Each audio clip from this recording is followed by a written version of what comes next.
République, but d'Afrique, République, but d'Afrique, République, but d'Afrique. Les nôtres avant les autres, les nôtres avant les autres, les nôtres avant les autres. Nos marches guerrières feront frémir la terre au rythme des hauts tambours des lancers.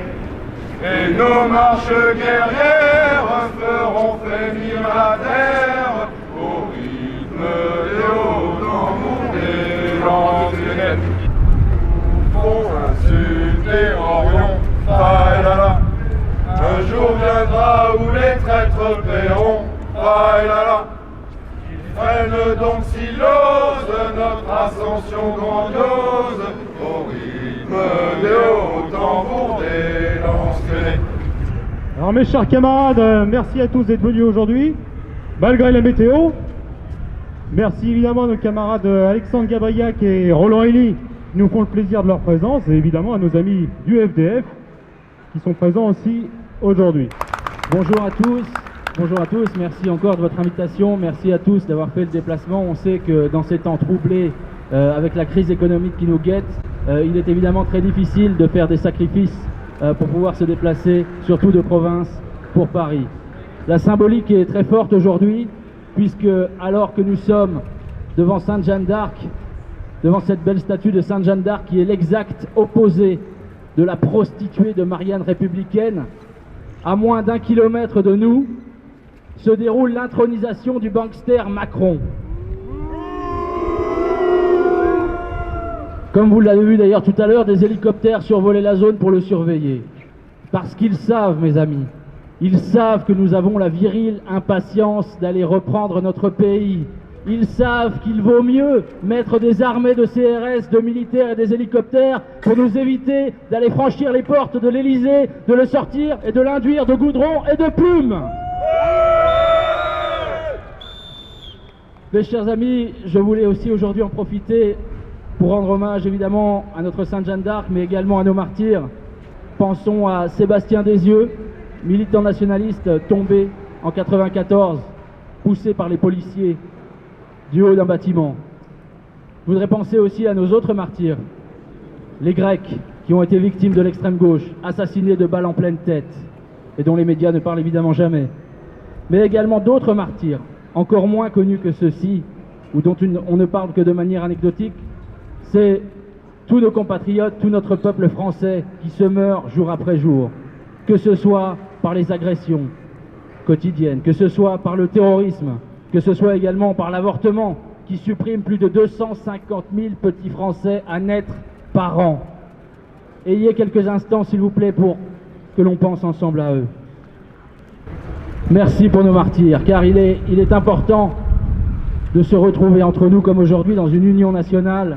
Il est important aussi de rappeler, grâce à l'exemple de nos saints et martyrs, que le combat est affaire de mort, de vie ou de mort, de la nation.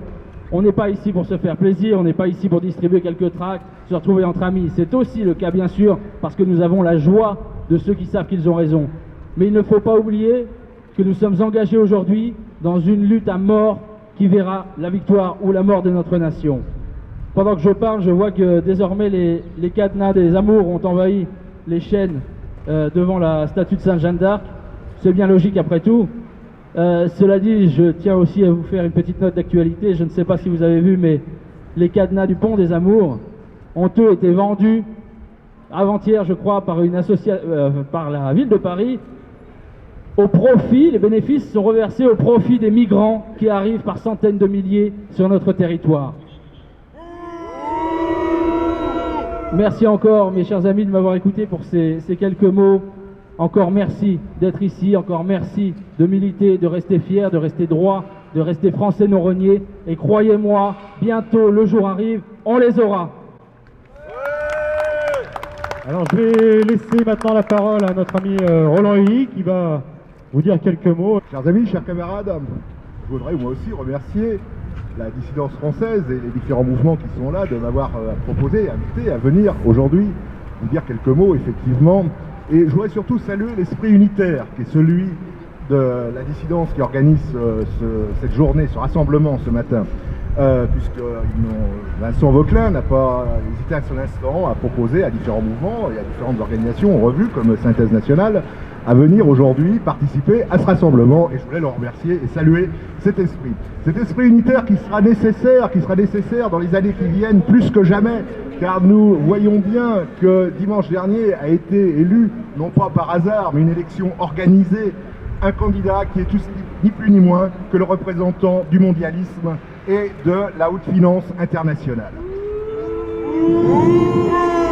Ce candidat qui est aujourd'hui président de la République, puisque ça doit être à peu près fait maintenant, et comme l'annonçait tout à l'heure Alexandre, ce candidat qui est à quelques centaines de mètres, doit savoir qu'aujourd'hui il est président de la République, il se heurtera à une opposition nationale résolue, une opposition nationale qui ne compte pas se disperser dans un quelconque programme de dédiabolisation, que sais-je encore, une opposition nationale qui n'hésitera pas un seul instant à affirmer haut et fort ses convictions. Et pour que cette opposition nationale existe, elle a besoin de vous tous, elle a besoin de s'organiser dès maintenant.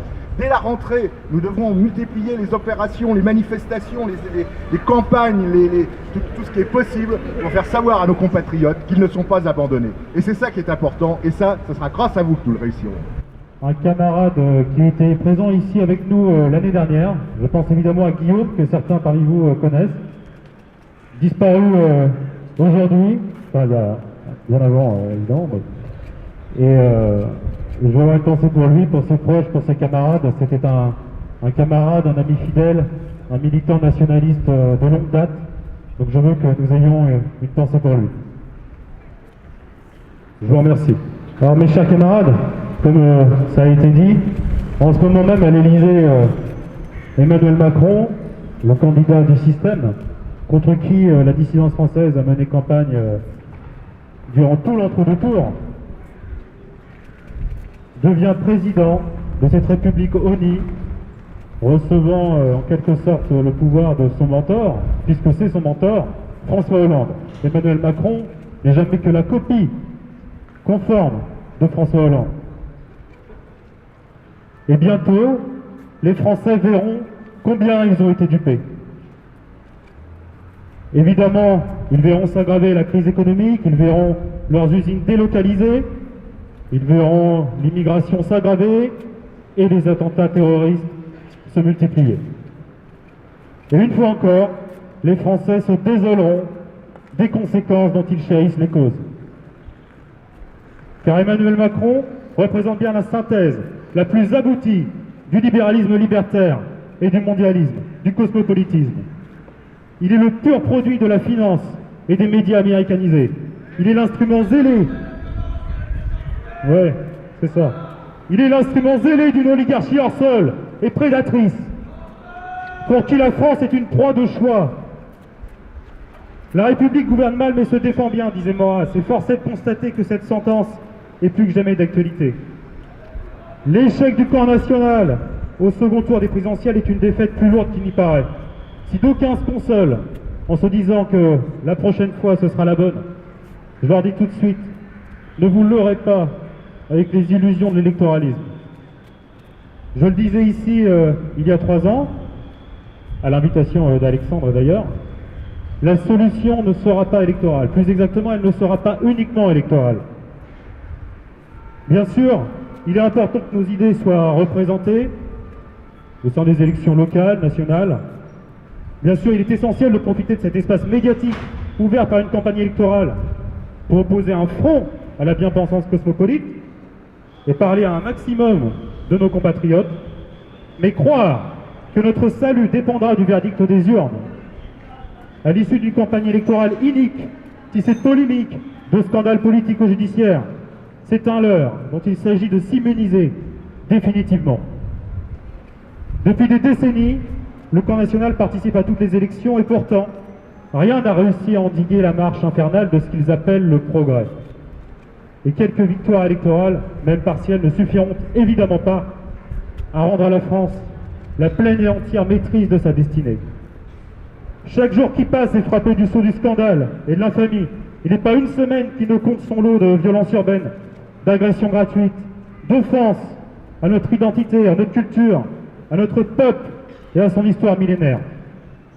Et aujourd'hui, alors que le camp du bien triomphe à l'Élysée, il importe de comprendre que la refondation du camp national est une nécessité impérieuse. Et cette refondation, elle devra se faire autour de principes clairs et d'une radicalité nette sur les questions de l'immigration, de l'islamisation et de l'insécurité notamment, évidemment. Mais elle passera aussi par le développement d'un puissant mouvement social et national dont la vocation ne sera pas électorale, mais communautaire et avant-gardiste. C'est le rôle quant à assumer la dissidence française, avec vous. Et c'est la vocation de tous les nationalistes et militants patriotes qui, de plus en plus nombreux, nous rejoignent dans notre combat. Alors aujourd'hui, c'est la fête nationale de Jeanne d'Arc, martyre et patronne de France. Et Jeanne, c'est un symbole essentiel. C'est une figure de rassemblement qui vit encore dans le cœur de nombreux Français. Jeanne évoque un esprit d'abnégation, un esprit de sacrifice qui doit nous inspirer.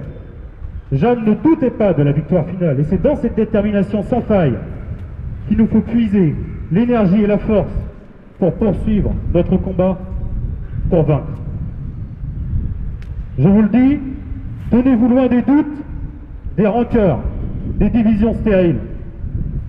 Quand seul le tocsin, il n'est plus temps d'ergoter sur des questions de second ordre, mais bien d'assumer ses responsabilités et d'agir pour le bien commun. Plus qu'une simple manifestation, cet hommage, c'est une cérémonie qui nous engage et dont il importe de saisir les implications.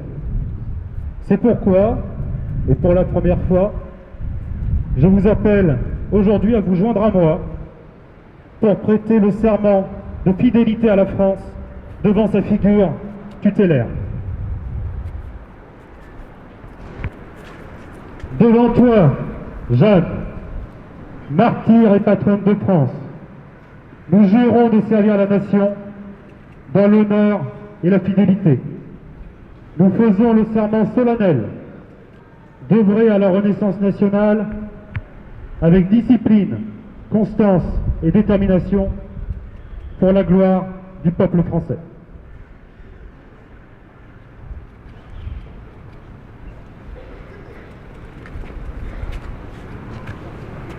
Jamais de continuer à servir la France dans l'honneur et la fidélité. Merci à vous.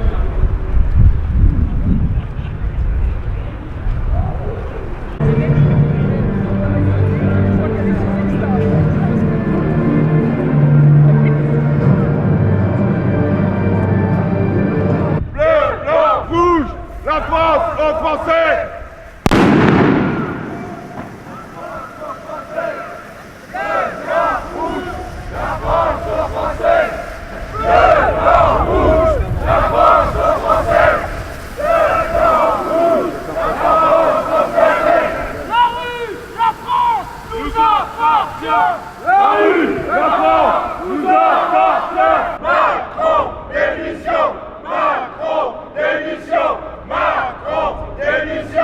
République, but d'Afrique, République, but d'Afrique.